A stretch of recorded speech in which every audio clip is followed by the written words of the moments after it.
And there you have it, Reverend Mitch, his starting act, uh, leading his way to, will the real Jesus please stand up? And I think all of us know and remember Mitch, but just a few things. Uh, he was raised in science of mind, licensed unit teacher for many years, and now he is the senior minister as of 2023. He gives inspirational talks, um, teaching corporations, training, consulting. Um, he's recently been appointed to the Sacred Social Action Committee of the affiliated New Thought Network. He's just doing all kinds of stuff. His main job is being senior minister of Sierra Center of Spiritual Living in Grass Valley, California. And he's just got his hand in all kinds of stuff. So, Mitch, tell us what Jesus needs us to know today. Well, hello, everyone. Good to see everybody. Happy Sunday. Happy day, right? Oh, happy day. I love that song. I cannot be depressed and listen to that song. It just can't be. Can't happen. So, fun fact. I started with CFUO in May of 2021. Last month was 5 years. 5 years.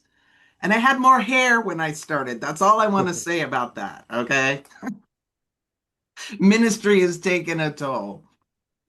So grateful to be with you on this journey and to see so many familiar, friendly faces and new faces. And thank you, Barb, for giving me an opportunity to meet this beautiful community. I so appreciate our journey together and look forward to more.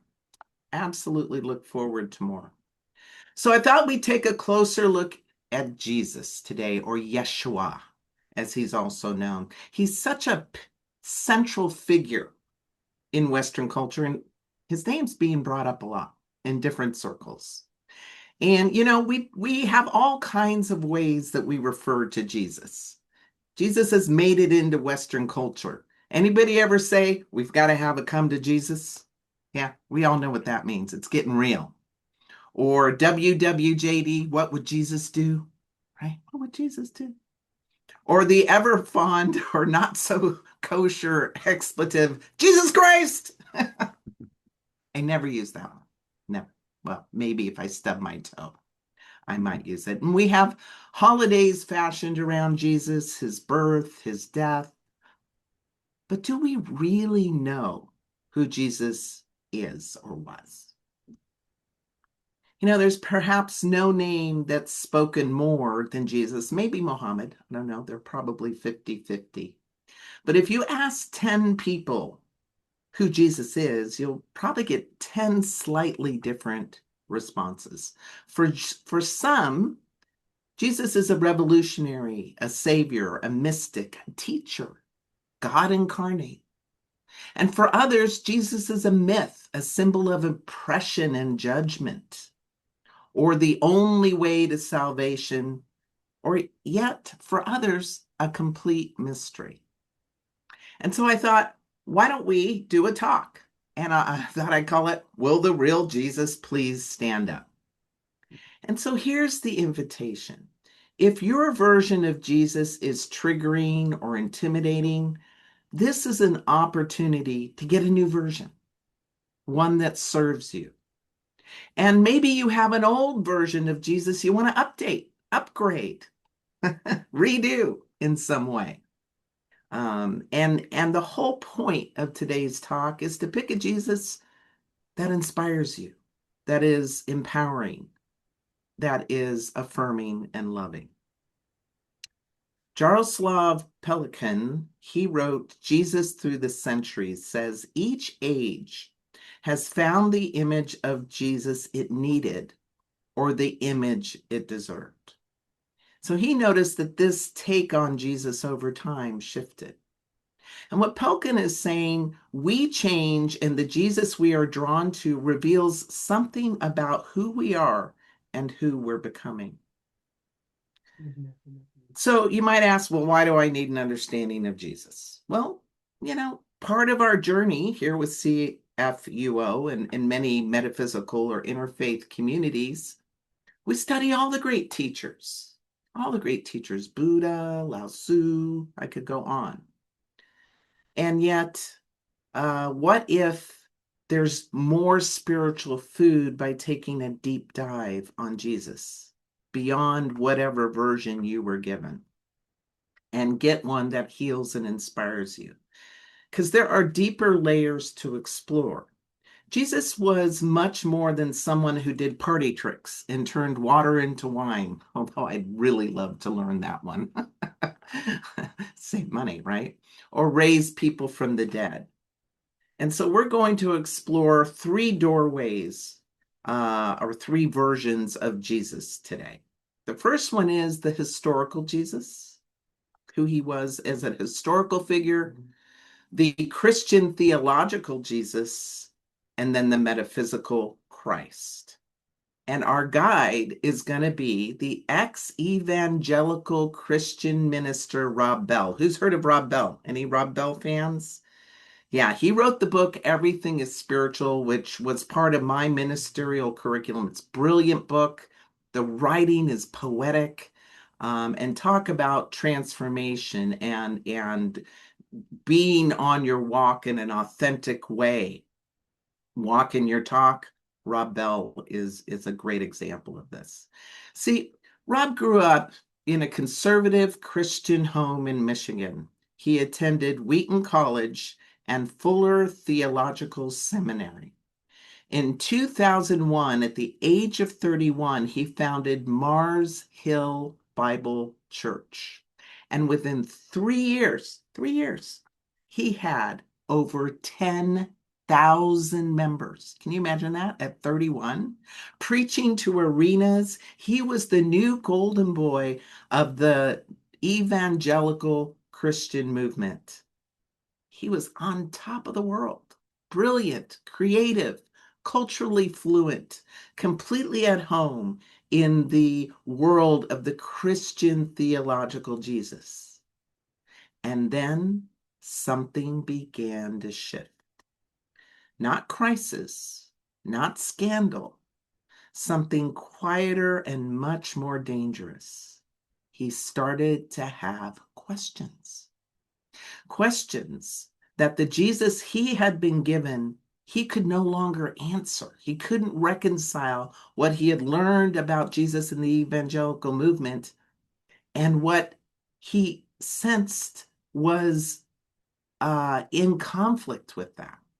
See, Rob Bell did what every great spiritual pilgrim does. He went deeper, and what he found changed everything. And what started this kind of unraveling or this journey was the historical Jesus. I started looking for leaks in the attic. Yeah. And you won't find historical Jesus and links in the attic, but you could try. You could try. I might try. I love what John Dominic Crossan says. He was a Catholic priest who left the priesthood in the 1960s, finding that he was unable to hold orthodox Christian beliefs concerning the divinity of Jesus. And here's what John says. Jesus was a peasant, Jewish cynic, someone who enacted a lifestyle and social vision that was a form of resistance to the patronage system of the Roman imperialism. Right? That's the historical Jesus. Not a stained glass version, not the doctrine, but the man.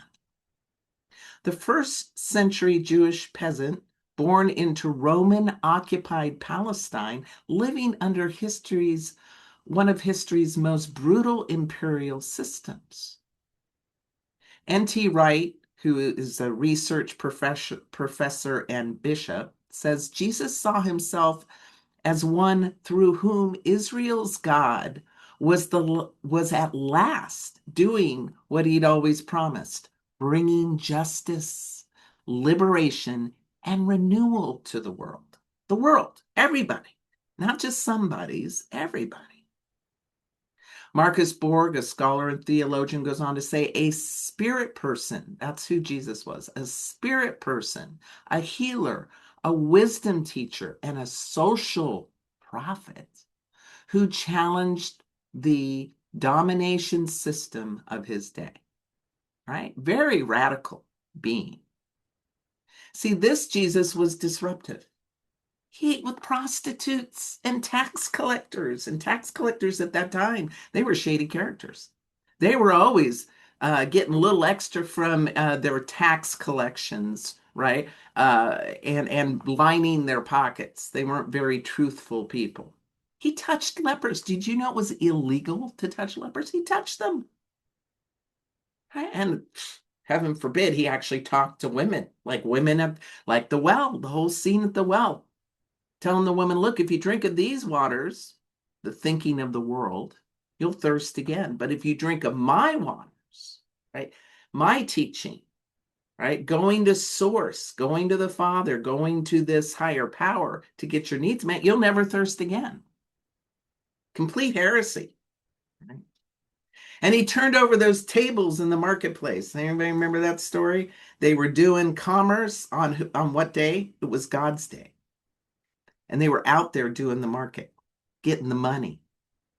And he was turning over the tables to say, look, you think this is your source. Wake up. Wake up. Anybody ever get confused and think something's their source of love or their source of safety, like your partner's your source of love, your job or your retirement source of your... No, there's only one source.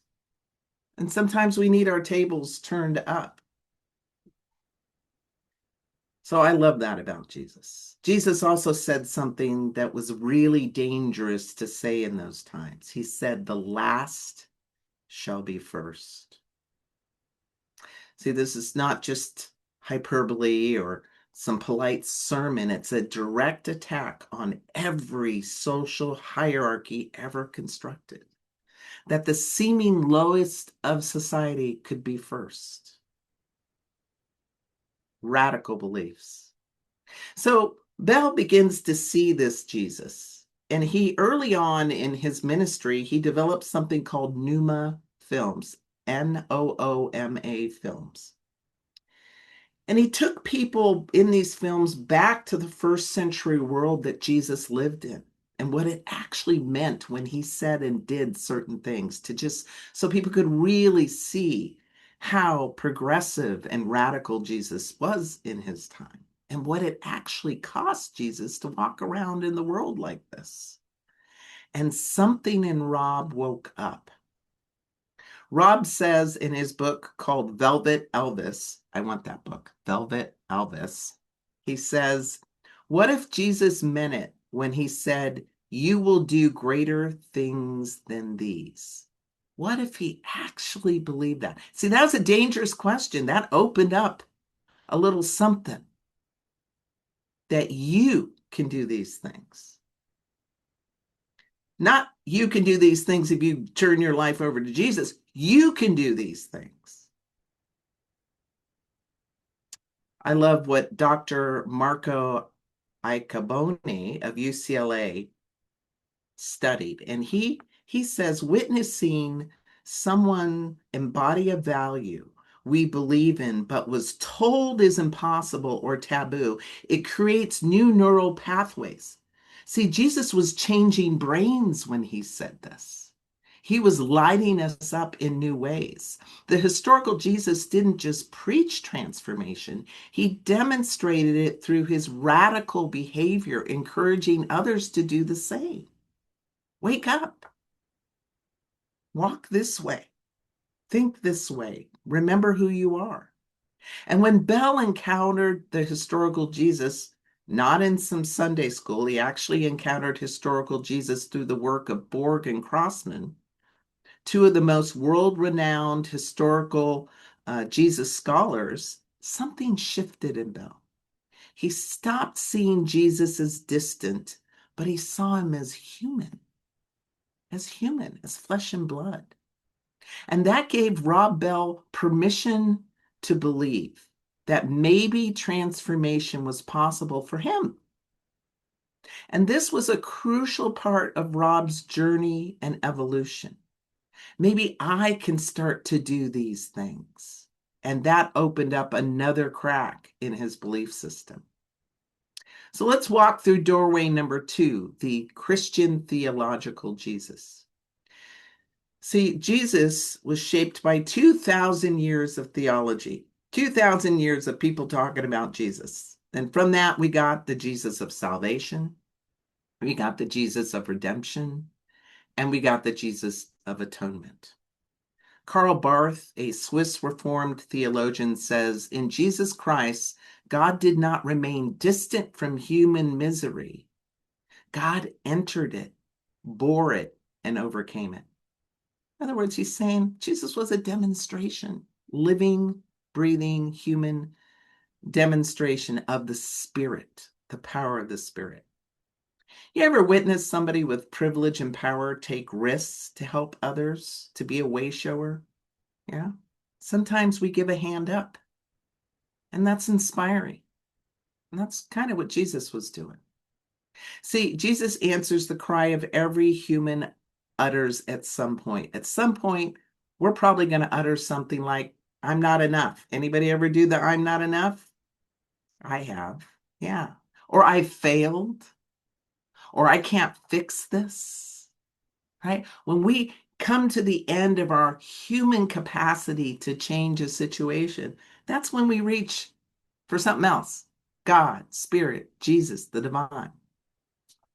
I remember I had this, I cannot fix this moment.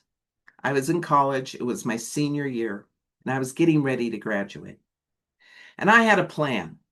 I was going to work while I was in college, save up some money so I could get my own place. But you know what happens when we plan? God laughs.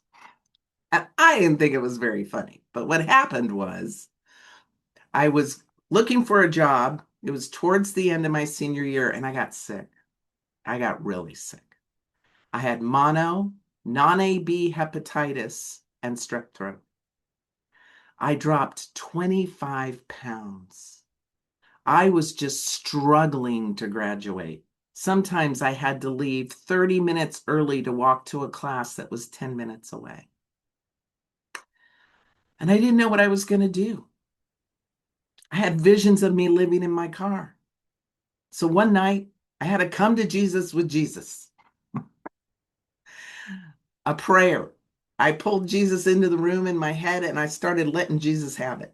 I could not have went through 4 years just to be homeless, just to be living in my car. And I did the cry and I did the ugly cry where the shoulders kind of go up and you're breathing and like all kinds of stuff is coming out.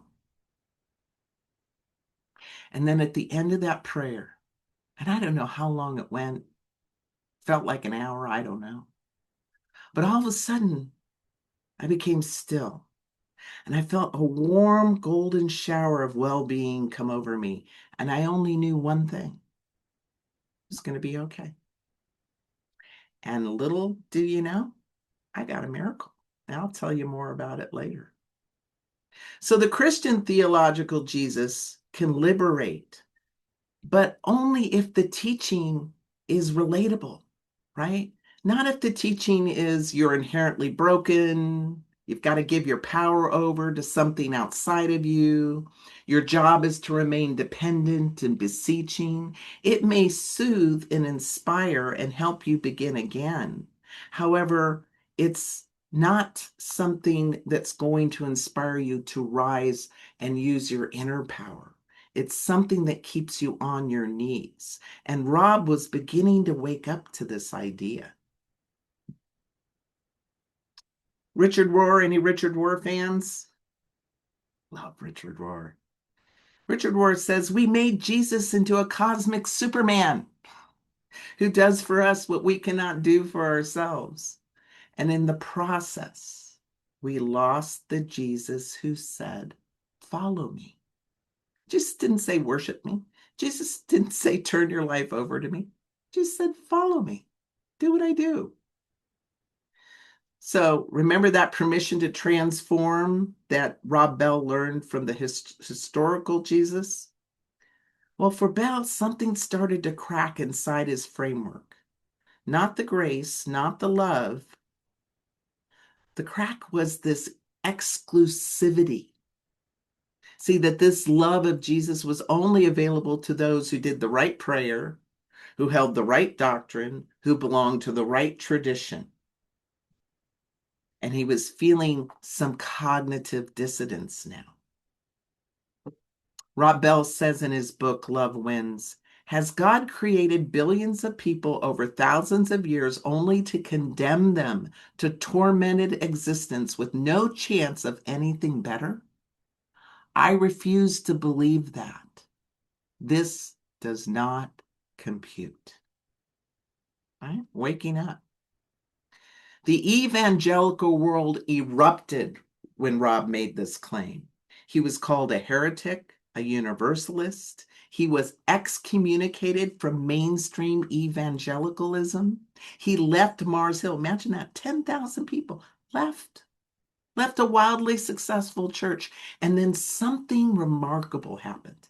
Instead of losing his faith, he found a bigger one, a more expansive one. Enter in now the metaphysical version of Jesus, the Christ. Now, Ernest Holmes says in The Science of Mind, the Christ is not a person, but a principle. The divine intelligence expressing itself through humanity. See, I think that's what Rob was waking up to. And I think Jesus would agree, it is not for me who doeth the work, but the Father, which is a common reference in those times. See, Jesus couldn't say, well, there's an energy in the universe, a power for good, and it's in everything. Like, that language did not exist. But they could relate to the idea of a higher power as a father, all-knowing, all-loving, all-powerful. That's why that word was used. After the Love Wins book was successful for Rob, he moved to LA. And then he began a podcast. He wrote more books. And then he eventually ended up on Oprah. And he talked about spirituality in new ways. And slowly a new vocabulary emerged, not about Jesus, but from within Jesus. What we could say is the Christ consciousness. Rob Bell, in his book, What We Talk About When We Talk About God, I love that title. He says, when I say God, I mean the energy, the force, the life, the presence, the power that is responsible for the universe and is at the heart of all things. And in Jesus, I see what this looks like with skin on it. Isn't that great? In Jesus, I see what this looks like with skin on it. One of my favorite quotes. Rob was no longer describing Jesus as the exception. He was describing Jesus as the demonstration of what is possible for every human being. In Science of Mind, we say Jesus was the great example, the example of what is possible when we embrace the inner innate power that is already there within inside of us.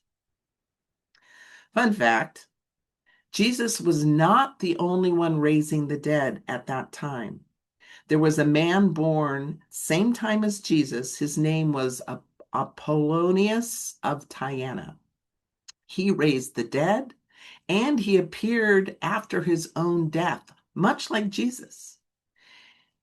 He lived also in India, and India has known to produce people like this, and they have a name for them. Jesus and Apollonius, it's called an avatar. Avatar, who've reached Christ consciousness. Anybody ever hear of Sai Baba? He's the most recent one we talk about quite a bit, right? So I am the Father are the one, Jesus put it, and we got it twisted, right? It got spun. Remember, 2,000 years of talking about this, and it got twisted to mean that only Jesus and the Father are one. It's not what he meant. Meister Eckhart, German Catholic priest, says, I love this, it's so poetic. He says, the eye through which I see God is the same eye through which God sees me. My eye and God's eye are one eye, one seeing, one knowing, one love. Isn't that beautiful? That is so beautiful. And Jesus said, the thing we have largely been frightened to take seriously, these things I do, you shall do also, and greater things than these. This is not hierarchy. It's an invitation into the highest parts of our nature, our inherent being, powerful instead of powerless. What if we remembered each time in every situation where we didn't feel that we were enough? What if we remembered just how powerful we truly are? Rob Bell says, Jesus is the clearest picture I have of what it looks like when a human being is fully, completely, without obstruction, aligned with the divine. His invitation isn't worship me from a distance. His invitation is come and do likewise. Bell stopped asking, why is God not rescuing me from this? Because that was quite a shift to go through, right? Losing your church, being kicked out. There's dark night of the soul there. He talks about it in his book, Everything is Spiritual. He started asking, what is this love trying to awaken in me? Isn't that great? What is this trying to awaken in me? He was no longer standing outside the mystery demanding answers. He was inside of it, living from it, becoming it. See, the real freedom in this world is not so much rising again or turning water into wine. It's really beyond this physical existence. It's something much more profound. And that is, no matter what happens, no matter what shows up in our life or the world or politics or policies or the climate, whatever it is, it's the knowing that I can handle it, that you can handle it. See, this is when we reach a peace that surpasses understanding, right? You can be going through the darkest of dark in your life and know this peace, and people will ask, how are you so peaceful? Because your operating system is Spirit's operating system, not the world's operating system. You're using your power for good to keep your peace and to move through conditions. And I'm not talking about an ego-based version of this power. I'm talking about the Spirit, the divine, the Father that is in you, that we're one with that we're in partnership. Did you know you have a partner? Yeah, you have a partner in life. Call it Spirit, divine, God, that has all the power, all the wisdom, and all the love. Always focused on you, going out before you and preparing the way, even when you don't even know it's being prepared. Anybody ever have something unexpected show up and go, oh, that's just what I needed, right? Just what I needed, because it knows you better than you know you. Sometimes you're asking for this over there, and God's going, yeah, you need to be over here. This is going to be much better. You may not like it, but it's going to be much better. Right? And when we really understand this partnership and we carry it with us in our journey, in our heart, what can we be afraid of? What can we really be afraid of? Right? That's where that peace comes in. So there are 3 Jesuses and 1 invitation. See, Rob Bell's arc laid it out fully. He began with the Christian Jesus, gave him zeal, community, and a platform. He encountered the historic Jesus, which gave him courage, humility, and a revolutionary fire, right? To be a revolutionary, to follow, right? Jesus' example. And then he found the metaphysical Christ, which gave him freedom. Freedom. I love what Marcus Borg, again, the New Testament scholar and theologian, says. The Christian life is not about believing in Jesus. It's about following Jesus, which means being willing to be transformed by him. And not just by the spiritual Jesus, but by the teachings, by the demonstration of Jesus's life. See, each Jesus serves a purpose. The historical Jesus says transformation is humanly possible. Jesus went from flesh and blood to a spirit, a light being, to come back. The Christian Savior says you're already unconditionally loved and cared for. That's good to remember. That's good to know. And the metaphysical Jesus says the divine you seek is the divine you already are. That power is within you. So you don't have to choose one and bury the other. Let each one support you. One grounds you, one heals you, and one expands you. So which Jesus is the real Jesus?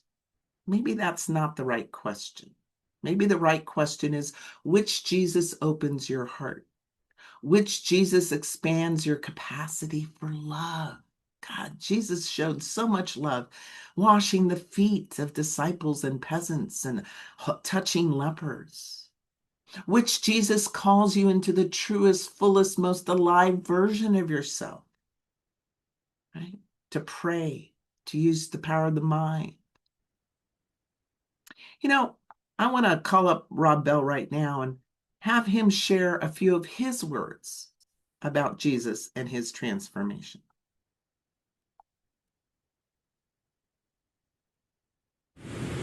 What happened to me is when I was growing up, I heard the Jesus stories and I found Jesus absolutely compelling. I thought he was awesome. I loved that whenever there was an in group and that had pushed somebody to the edges, he always went to the edges. If there was somebody who'd been kicked to the curb, he went to them. If there's somebody who no one would listen to, he would listen to them.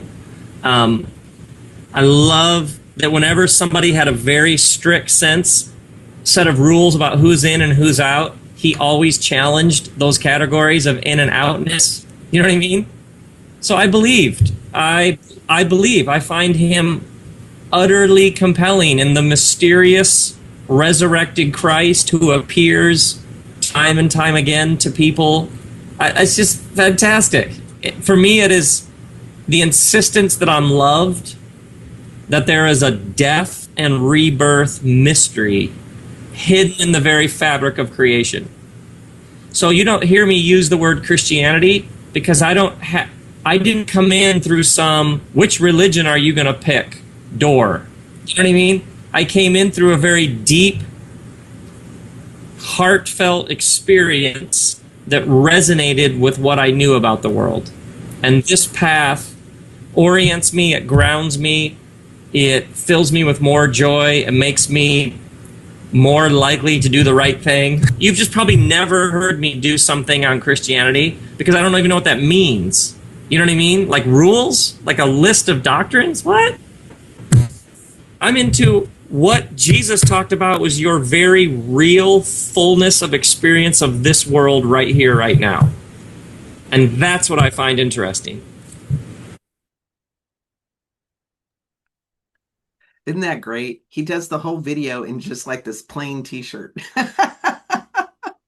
Very unassuming, very down to earth.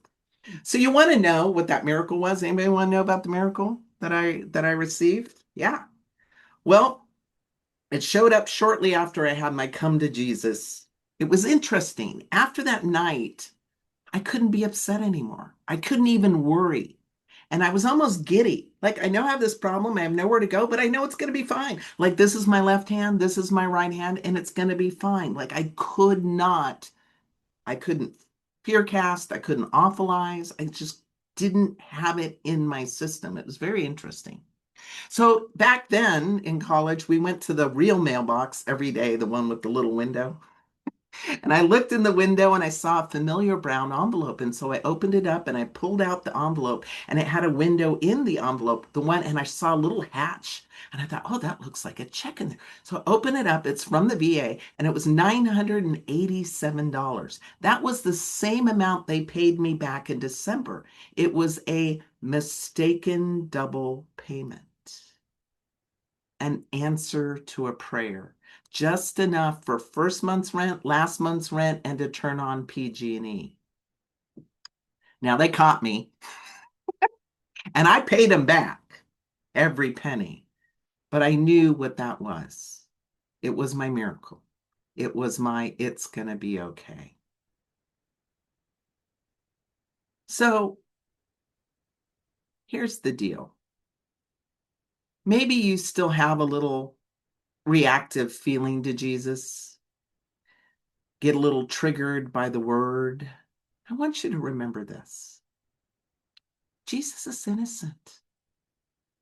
He didn't layer all of this other interpretation and religion and stuff and practices that have accumulated over 2,000 years.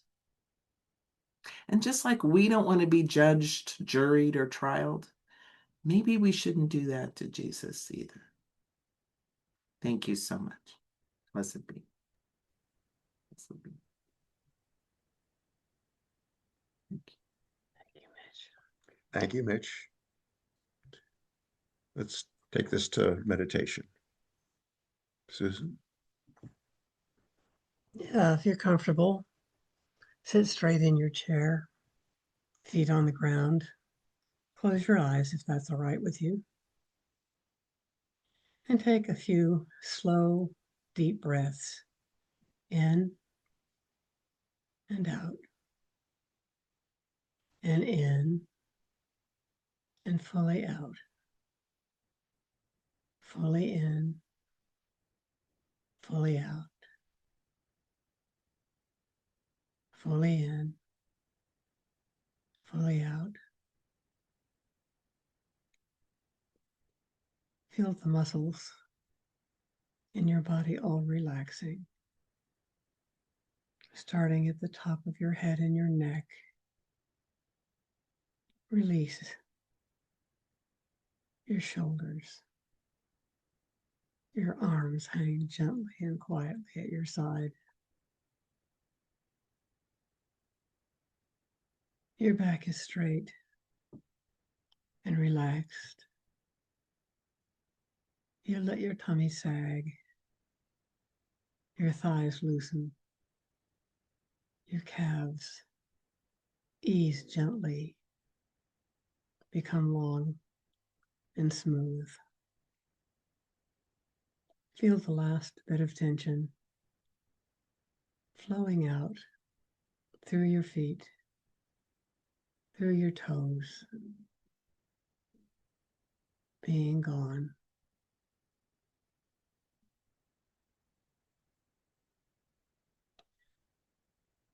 And as you continue to breathe deeply in and deeply out, slowly, in through the nose, out through the mouth,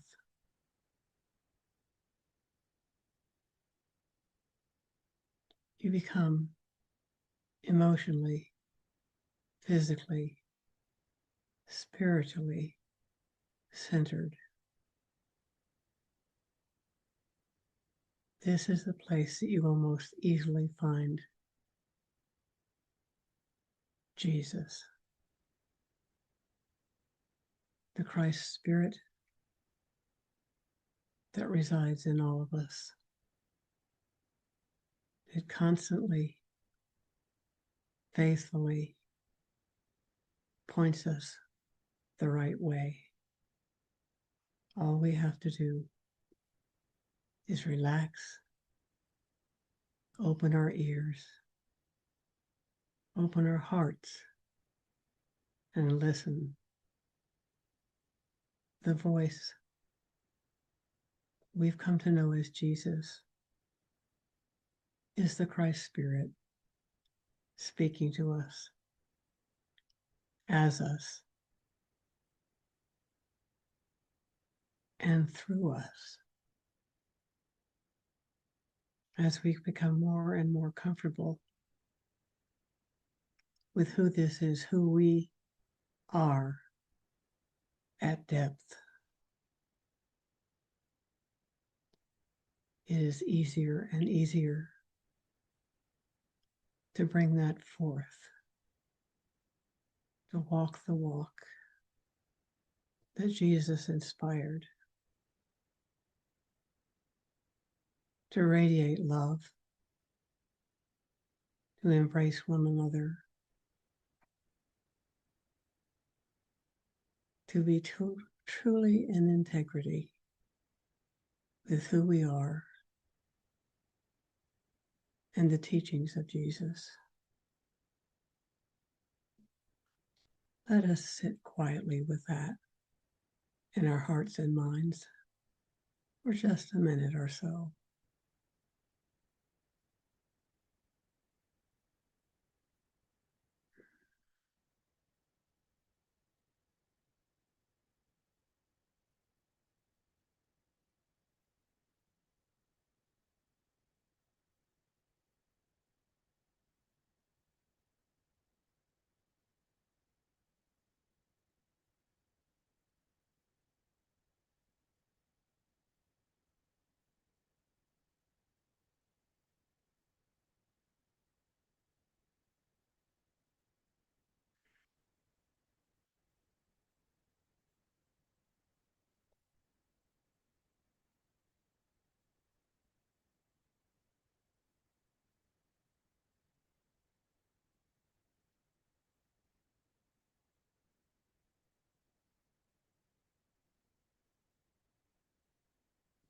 As you have become quiet,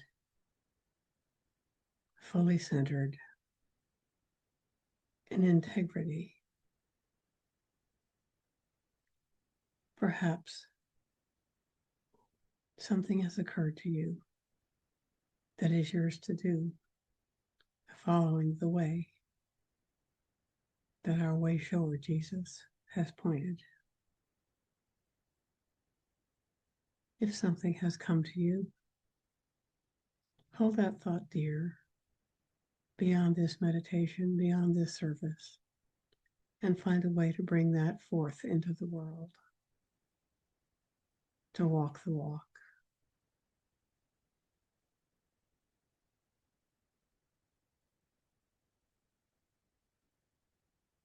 And now, gently, as you're comfortable, bring your presence back into this room, into our community, and when you're ready, open your eyes.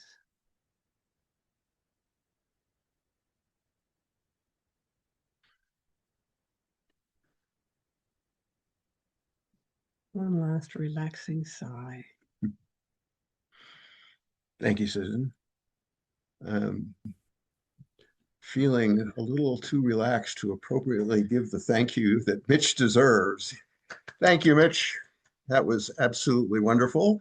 And thank you, Susan. That was a very, very nice meditation. Um, Great. And Mitch has said that he will be able to stick around for coffee talk. So if you have some questions or ideas you want to talk with him, that'll be available.